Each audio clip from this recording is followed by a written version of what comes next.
Aleluia, aleluia, em honra e louvor nós iremos cantar ao Senhor.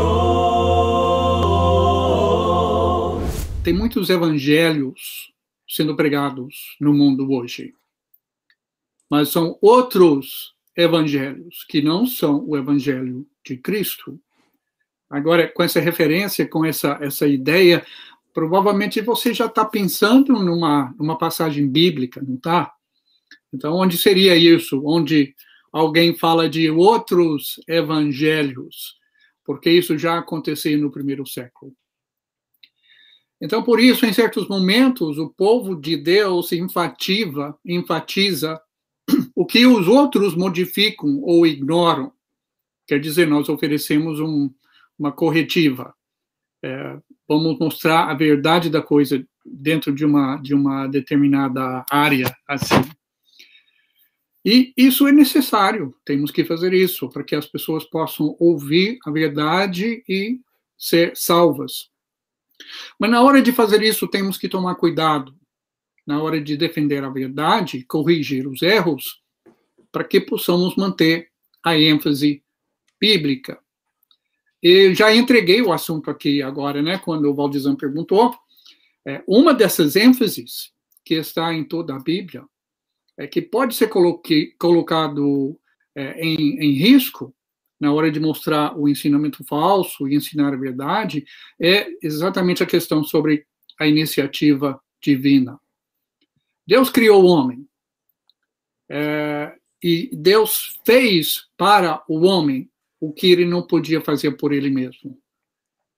Deus realizou o que o homem não é capaz de realizar. Pecamos e nos separamos de Deus. Então, nós não temos, uma vez no pecado, nós não temos como voltar para trás. Não conseguimos voltar para a presença de Deus. Quem foi que falou?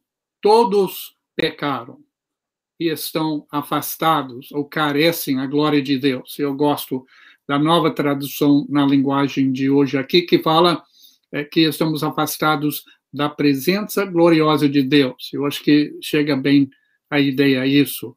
Alguém lembra qual a referência aqui? Esse trecho. Jeremias também fala que vocês são incapazes de fazer o bem. Pode o leopardo mudar as suas pintas?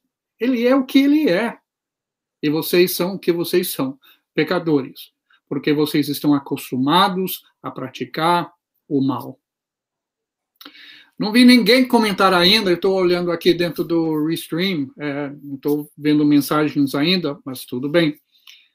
Aquela primeira referência que eu fiz lá no início foi de Gálatas, capítulo 1. Paulo, ele não dá nenhuma oração de gratidão para o pessoal, ele já entra no assunto, assim, quebrando.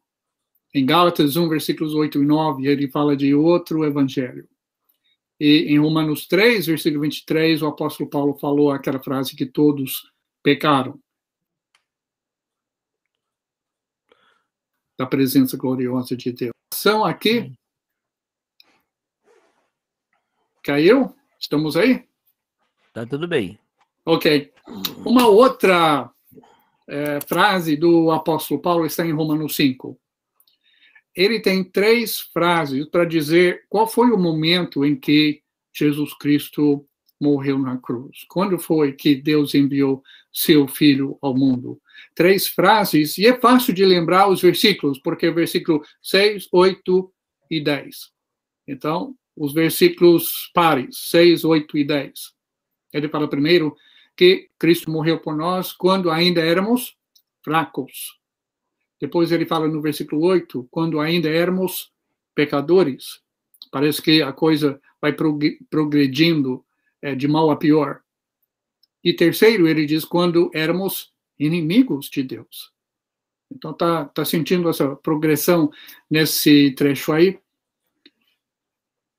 Foi nesse momento que Deus enviou seu Filho, que Cristo morreu por nós. Ele não esperou que nós melhorássemos antes de enviar o Filho. Agora, um versículo em 1 Coríntios 1, Paulo vai falar alguma coisa de nós estarmos em Cristo, e eu gosto muito da tradução da NVI, aqui nesse trecho, 1 Coríntios 1, versículo 30, ele falou, porém, por iniciativa dele, por iniciativa de Deus, que vocês estão em Cristo Jesus. Literalmente, a frase é dele. É uma coisa bem resumida. E a NVI traduz nesse sentido que é por iniciativa de Deus. É uma boa tradução. Várias outras versões traduzem essa frase da mesma maneira. Outros vão traduzir por misericórdia de Deus, por graça dele, por obra dele. Mas a ideia é essa. É por Deus mesmo. A gente até usa essa frase, não usamos? Agora, nós da Igreja do Senhor falamos muito sobre os passos para a salvação. Agora, Valdizão, me ajuda aqui. Ok. Normalmente, quando as pessoas dentro da Irmandade vão falar dos 5 passos da salvação, o que o pessoal diz no geral? Bom, seguindo a cartilhazinha, né, o que se coloca é a questão das necessidades da pessoa ouvir o evangelho, crer, se arrepender, confessar e ser batizado, né? Isso mesmo, isso mesmo. Geralmente, de vez em quando, a gente acrescenta a perseverança, né? Mas, No na final, geral, fica nesses 5 passos, né? É isso mesmo, é isso mesmo. E são boas respostas. Eu não estou aqui para criticar nada disso, não. Eu ensino tudo isso. Acertou na mosca. Eu acho que essa lista é uma lista muito boa.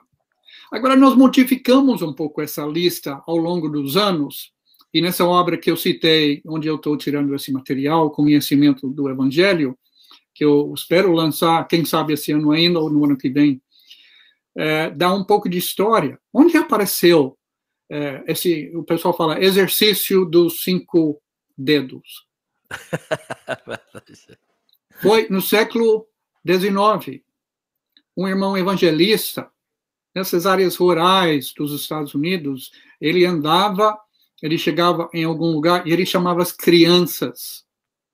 E ele chamava as crianças e falava, olha, vai para casa, fala para seus pais que nós vamos ter uma reunião do Evangelho. E para vocês lembrarem, ele ensinava as crianças a colocar a mão, o que você precisa. Ele usava Atos 2:38. Esse exercício aí não é coisa sagrada, é uma maneira de apresentar o Evangelho.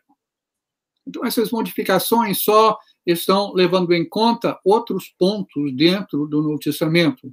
E ele falava assim, tem que crer, arrepender, ser batizado, vai receber a salvação e Deus vai te dar o Espírito Santo. Originalmente, essa aí foram os passos da salvação que o irmão Walter Scott deu no século XIX. Aí, ao longo dos anos, as pessoas adaptaram isso e nós usamos geralmente exatamente como você falou, Valdizão. Exato. Ouvir, crer, arrepender-se, confessar Jesus e ser batizado.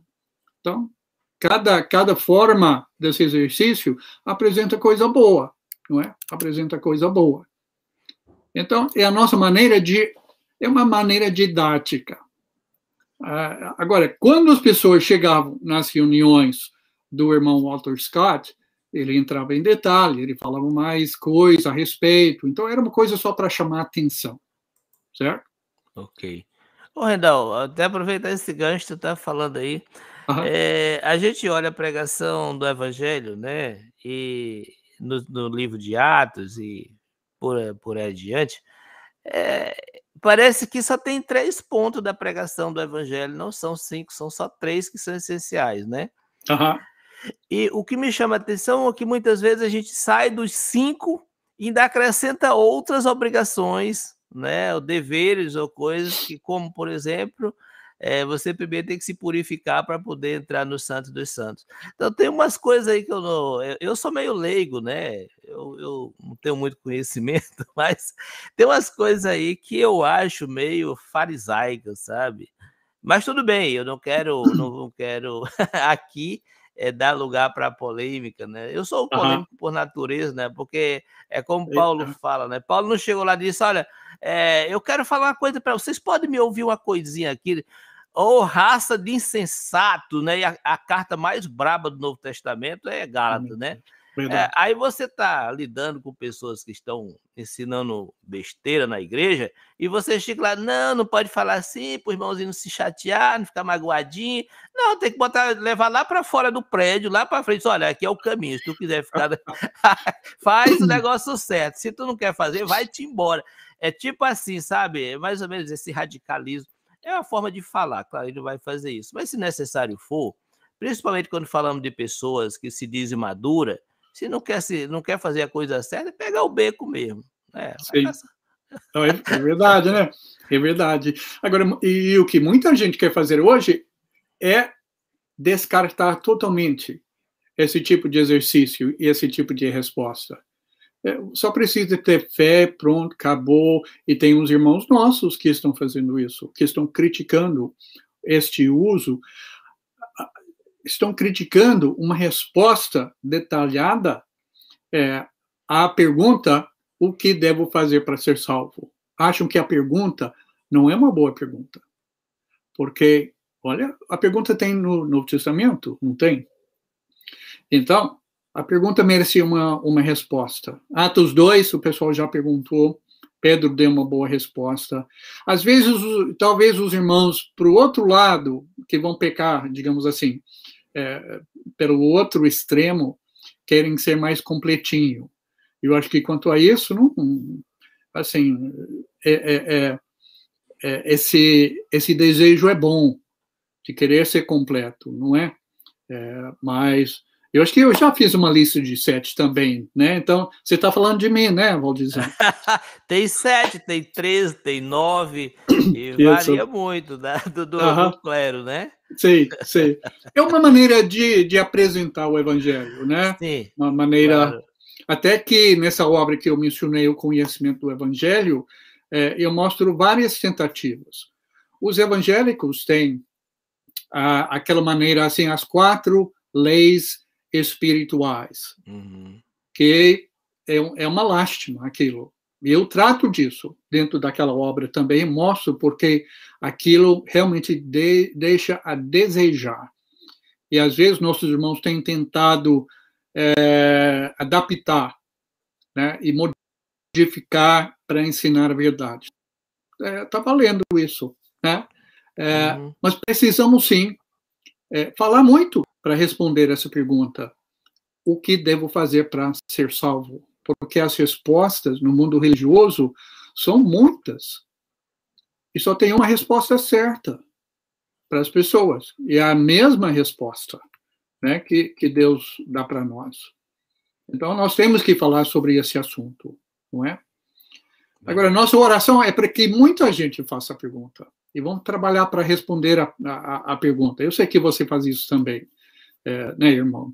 Agora, vamos ter cuidado na hora de responder essa pergunta, e esse é o meu ponto principal hoje. Na hora de responder essa pergunta, vamos tomar cuidado para que deixamos que a iniciativa divina ainda apareça. Porque Deus agiu primeiro. 1 João 4, versículo 9, nós amamos a Deus por quê? Porque Ele nos amou primeiro. E Ele mostrou esse amor primeiro, enviando o seu Filho. Então, a resposta da fé e da obediência não são obras de mérito. As pessoas no mundo religioso não entendem essa boa distinção que realmente existe. São meios pelos quais o Senhor concede a sua graça. Agora, eu quero falar hoje, são 10h30, né? Eu quero falar hoje, pelos próximos minutos, do primeiro passo para a salvação. Geralmente nós falamos ouvir e crer, não é? Mas como é que nós podemos fazer? Eu já ouvi irmãos criticarem esses passos. Parece que Deus faz pouco e o homem faz muito. Deus enviou Jesus para morrer pelo nosso pecado, e nós temos que fazer 1, 2, 3, 4, 5, 6, pá. Então parece que o homem tem que fazer muito, não é? Não. Cada passo representa uma boa reação a alguma iniciativa de Deus. Então, vamos ver a iniciativa divina para cada passo que o homem tem que tomar. Por exemplo, vamos pegar o primeiro, os dois, né? Que às vezes ouvir e crer são colocados juntos, né? E eu vou colocar juntos aqui por quê? Porque a primeira grande iniciativa de Deus é a palavra de Deus. Deuteronômio 5, versículo 24, Moisés, naquele discurso dele, de lembrar o povo de Israel, de onde eles tinham vindo, ele fala, Deus fala com o homem. Deus deu ao ser humano a sua palavra dentro das Escrituras. Então, qual deve ser a nossa reação? Devemos ouvir e devemos crer. Agora, a palavra ouvir, se você olhar no Antigo Testamento, vai ver que ouvir significa acolher, aceitar e até obedecer. Está tudo implícito nisso, nessa palavra. O Shema, lá em Deuteronômio dos judeus. Ouve, ó Israel. Qual é a ideia? Não é só ouvir, entrar no ouvido e sair pelo outro lado. É observar tudo que a lei exige do ser humano. Foi isso que os profetas falavam no Antigo Testamento. Ouçam a palavra do Senhor. Né? Foi assim que os profetas falavam, segundo Crônicas, capítulo 18, versículo 18. Jeremias também, capítulo 7, versículo 20. E talvez a frase mais comum entre os profetas foi, assim diz o Senhor. Não é palavra minha, disse o profeta. É o Senhor que está falando. Então você tem que ouvir. Agora, quem é que lembra? Romanos 10, versículo 17. Que diz lá? Quem lembra? Nós temos que fazer o quê? Consequentemente, a fé vem como? Pelo ouvido, né? Dificilmente as pessoas vão fazer esse apelo, né? Geralmente a pessoa gosta mais de descer um pouquinho, né, na leitura e ver o versículo 9, né, versículo 10 Sim. E dar-lhe isso aí, porque isso aí é mais fácil, né? Exatamente, é verdade. A fé vem por se ouvir a palavra, e a palavra é ouvida pela palavra de Cristo. Então, tem que ser a palavra de Cristo. Quantas e quantas vezes a gente conversa com as pessoas e a pessoa fala assim, mas sei, mas eu vou ver com o meu pastor, ou eu vou conversar com o meu padre. Então, você está ouvindo quem? Você está ouvindo um líder religioso e não as Escrituras. E dessa forma, a sua fé está se baseando não no que diz a palavra de Deus, mas no que diz o homem. A Escritura está sendo filtrada para você. E você não tem garantia nenhuma de que aquela palavra daquele líder religioso seja realmente a palavra de Deus. Foi por isso, eu acho que eu ouvi você outro dia citar Atos 17, versículo 11, falando dos bereanos. Uhum. Que eles eram mais nobres do que quem? Os tessalônicos, né? Os da Tessalônica. Por quê? Porque nobreza. Geralmente eu falo para o pessoal assim, coisa nobre, naquele contexto não era nobreza de realeza. Sim. Eles não vinham de uma linha genealógica da nobreza dentro da sociedade. Era uma qualidade, uma atitude da parte deles. Muitas vezes eu pergunto para as pessoas, se você compra uma madeira nobre, que tipo de madeira você está comprando? Bem interessante. É da melhor qualidade, não é? Exatamente. Pelo menos deve ser de primeira qualidade, né? Então, se você quer ser um cristão de primeira qualidade, faz como eles. O que eles fizeram? Eles examinaram diariamente as Escrituras para ver se de fato as coisas eram assim. O apóstolo Paulo pregando. Ele falando, Jesus é o Messias. As Escrituras estão falando dele. E ele citava um monte de textos lá do Antigo Testamento. E os bereanos faziam o quê? Peraí, deixa eu pegar a nossa Bíblia aqui. Nós vamos dar uma lida aqui para ver se é isso mesmo. É isso que Deus quer de cada pessoa. Porque a fé vem por ouvir a mensagem, e essa mensagem é baseada na palavra de Cristo. Então, por isso que a gente tem que pegar a nossa Bíblia. Eu antigamente não sabia como responder a frase da pessoa quando eu comecei a falar sobre as coisas de Deus, e a pessoa falava comigo assim, mas eu não discuto religião. Na verdade, a pessoa queria colocar um fim à conversa. E eu não sabia como responder. Hoje eu sei.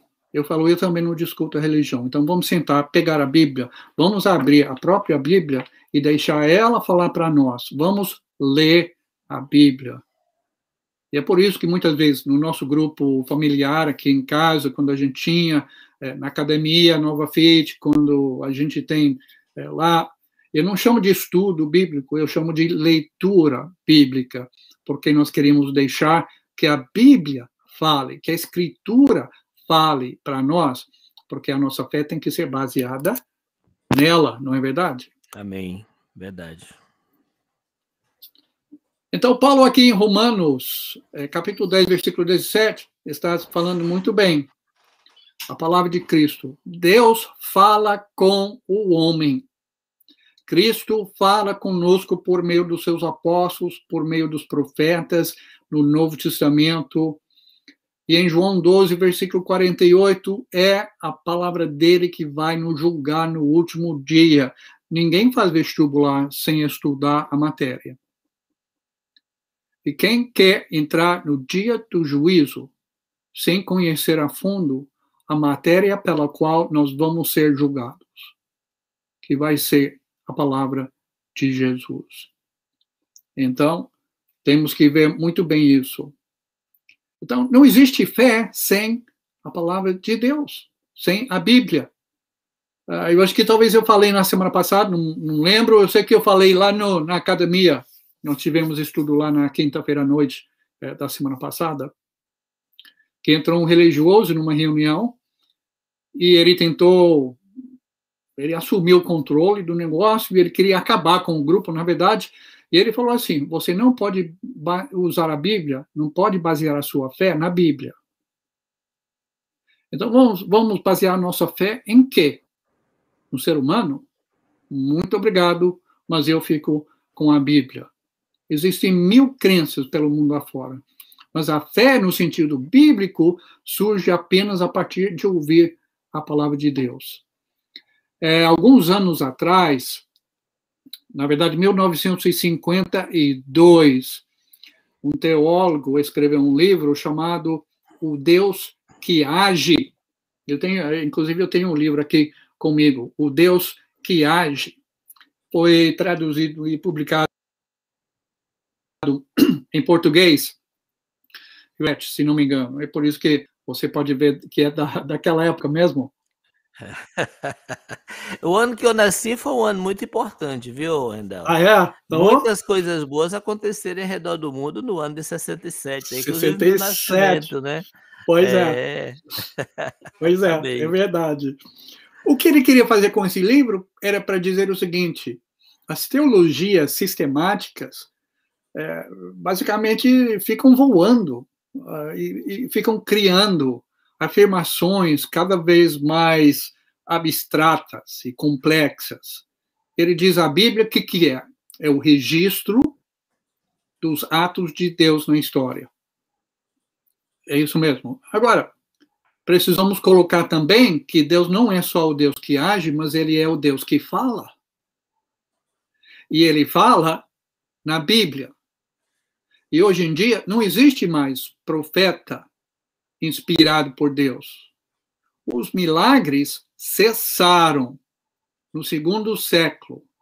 Depois que os apóstolos morreram, porque esses dons eram passados pela imposição das mãos dos apóstolos, vai ler Atos capítulo 8, e quando eles morreram, esses dons já não tinham mais como serem passados para os outros. Entre esses dons era a profecia, a inspiração, o ensino inspirado. Profecia é isso, ensino inspirado.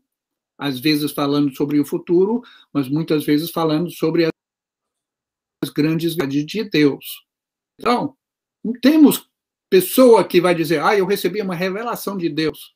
Eu li essa semana um homem já falecido, eu acho que ele era pentecostal, que falou, olha, esse negócio do oculto, demoníaco, não sei o quê, às vezes vai seguindo as linhas sanguinárias das famílias. Então, você pode herdar a possessão demoníaca dos seus pais, e isso pode durar por gerações.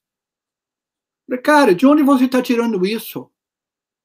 Porque ele acha que ele recebeu uma revelação de Deus. Não tem nada disso na Bíblia.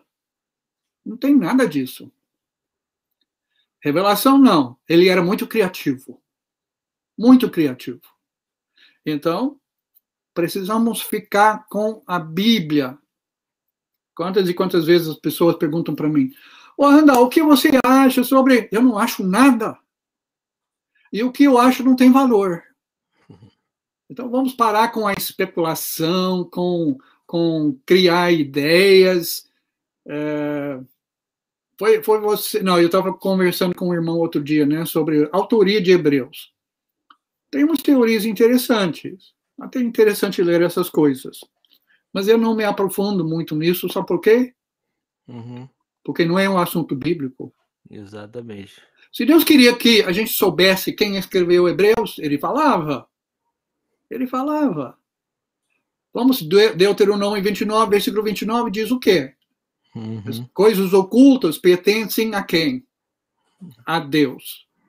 Então, quando eu começo a me intrometer nos assuntos de Deus, eu estou em terreno perigoso.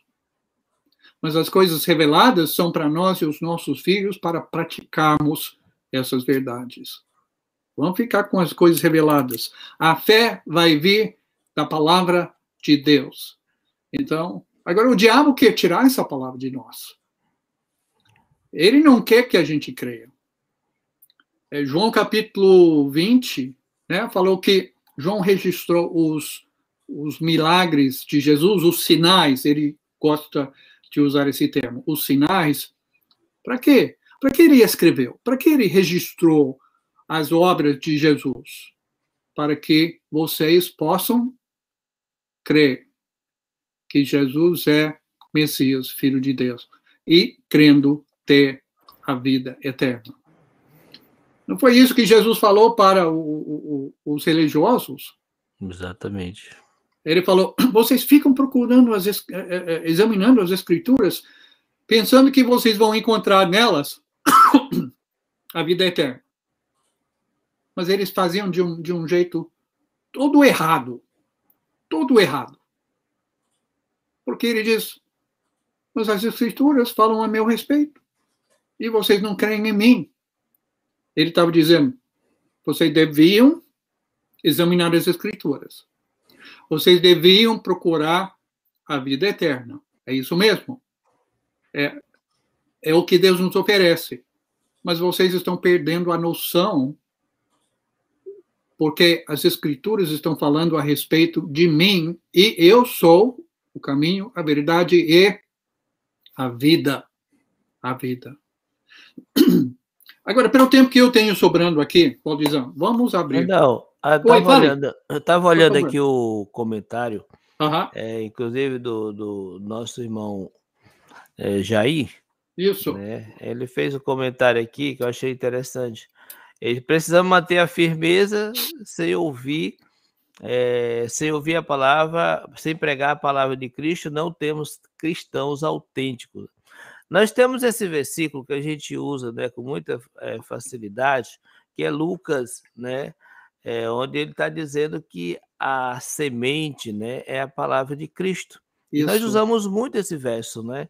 Para falar que é importante pregar a genuína palavra para que possamos ter genuínos cristãos. Isso é fantástico, né? Eu também...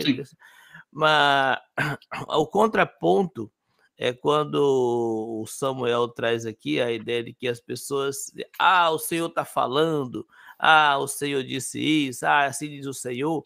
E aí as pessoas, né, se conformam com essa declaração e se tornam um recipiente fácil, né, para que seja depositado essas informações que nem sempre são constituídas pelas verdades bíblicas. Então, me chama muita atenção, às vezes, que nós também não damos tanta atenção à leitura bíblica, né? Porque, infelizmente, a gente precisa concordar que nós ainda somos um país analfabeto. As pessoas aprenderam a decodificar as palavras, mas não conseguiram ainda ler as palavras. Então, consegue decodificar, mas não sabe o que significa. E por isso, muitas vezes, a gente vê mesmo nos púlpitos das igrejas, falando das igrejas de Cristo, irmãos falando coisas, usando a Bíblia para dizer uma coisa que a Bíblia não diz. E os outros que estão ouvindo de boa fé acreditam e seguem em frente. Sim. Então é preciso que a gente seja mais desconfiado, né? E se apegue com mais firmeza, de fato, às verdades, né, que estão escritas, porque o contrário é buscar o caminho do afastamento, né, do enfraquecimento. Sim. É buscar o caminho realmente que não vai nos levar para frente, não vai nos levar para Cristo. Então, eu gosto dessa forma que você está colocando, essa questão do agir de Deus, e nós podermos, crendo dessa forma, deixar Deus trabalhar, não ficar dando atenção porque Deus não deu atenção, né? Não é importante a gente pensar, quem escreveu Hebreus? Não importa quem escreveu Hebreus. Sim. O autor da Bíblia é Deus. Os homens, independente de quem seja, foram as canetas de Deus. Mas quem escreveu o Espírito da Bíblia foi Deus. Então, muito bom. É isso mesmo. Né? Agora, um dos problemas que a gente encontra aqui é um problema social, socio-religioso. Porque a nossa sociedade está sempre procurando quem resolve as coisas por nós. Nós vemos isso na política. Quanto tempo o Brasil está esperando um salvador da pátria? Eu senti isso na pele quando eu cheguei e o Tancredo Neves tinha acabado de ser eleito. E olha o que aconteceu com aquele salvador da pátria. Não vai ter salvador da pátria. No sentido religioso, nós estamos sempre procurando quem vai nos falar, porque estamos acomodados, preguiçosos, e não queremos fazer o próprio trabalho para descobrir o que a própria palavra diz para nós. Então, a gente recorre, eu falo assim, de um modo geral aqui na sociedade, as pessoas recorrem à figura religiosa para me dizer, é isso, não é aquilo, e a pessoa aceita aquilo, fica na boa. Verdade. Não podemos. Agora, um problema nosso, dentro da Irmandade, é que nós estamos usando, muitas vezes, versões que complicam a compreensão. Você tem toda a razão que muita analfabeto, porque pode até... Eu estive com uma pessoa que estava fazendo seu doutorado aqui em São José. E ele pegou uma versão de Almeida, falando tu e vós, aquelas construções mais antigas e aquela linguagem rebuscada. Um doutorado. Ele leu e disse, eu não entendi quase nada. Agora, eu não coloquei aquela Bíblia na mão dele. Mas nós temos irmãos que usam versões que complicam o nosso trabalho. Para quê? Nós estamos querendo ser os peritos? Nós estamos querendo ser os intérpretes para o povão?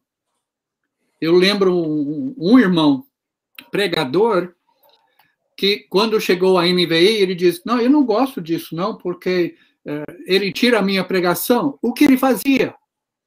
Ele pegava a versão de Almeida e ele explicava a versão de Almeida para que as pessoas pudessem entender. Quando veio uma versão mais fácil de ler, a versão tirou a pregação dele. Então, nós temos que colocar Bíblias que podem ser compreendidas nas mãos das pessoas.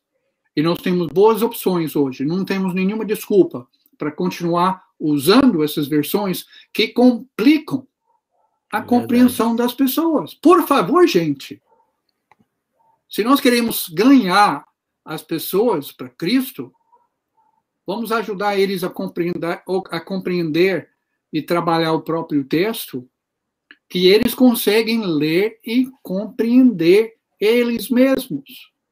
Vai ter pontos difíceis, claro, vai ter, né? Dentro do próprio texto. O Novo Testamento foi escrito como? Na língua comum do povo.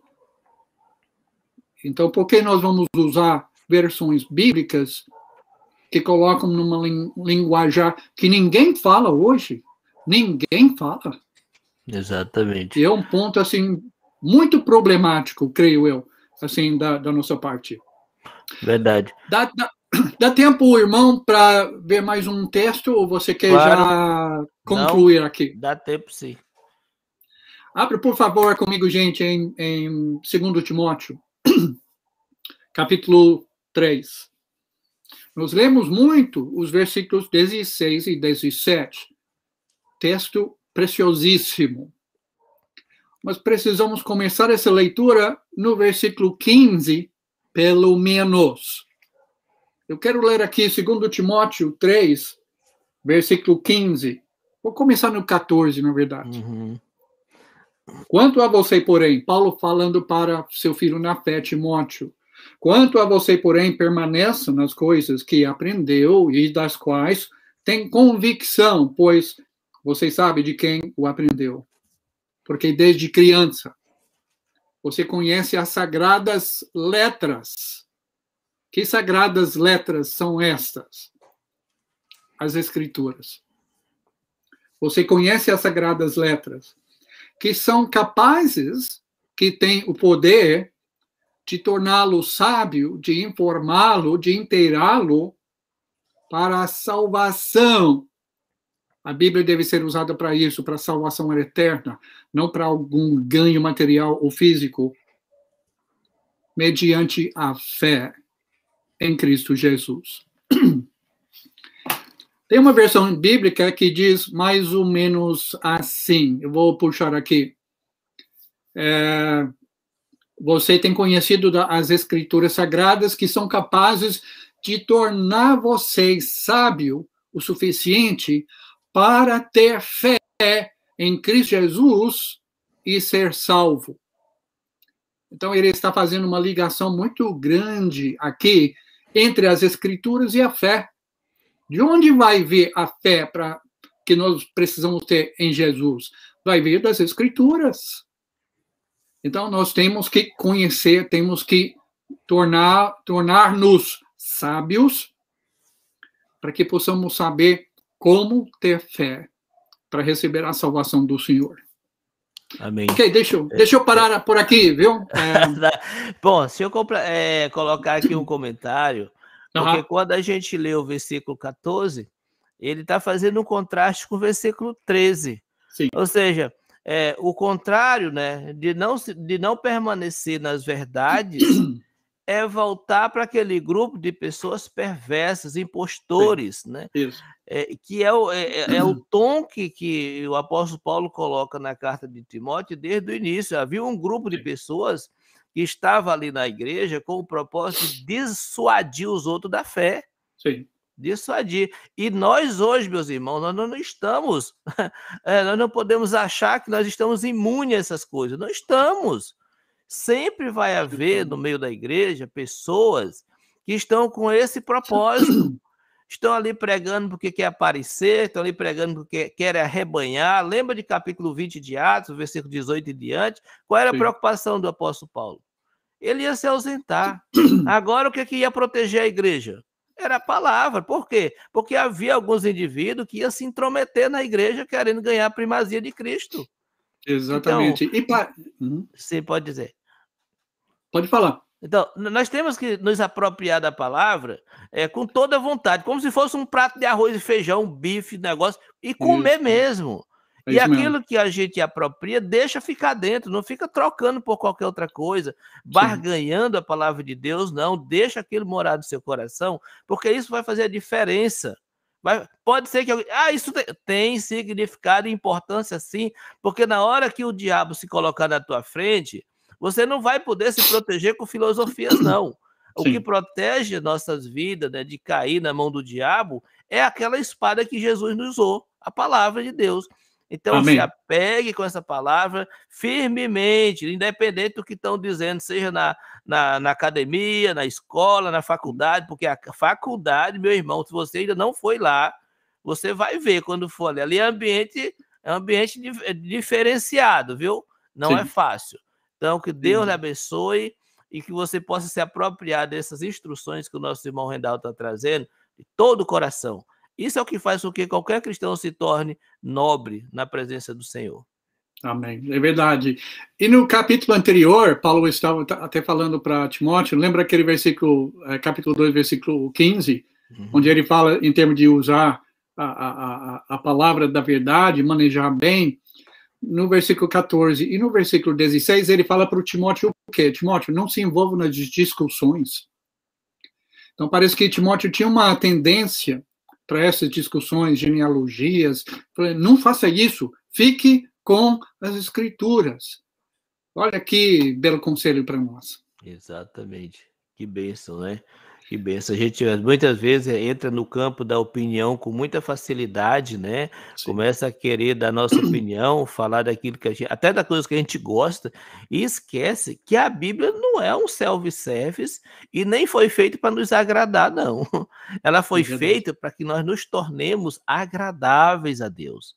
É diferente, né? É tanto quando você lê aí capítulo 3, versículo 16 e 17, você vai finalizar dizendo que Deus quer que nós sejamos perfeitos de acordo com a vontade dele, para que ele possa nos usar para o seu serviço, porque é a ele que pertence tanto o querer quanto o realizar. Não é nós, que somos nós. Exato. Não é, meu irmão?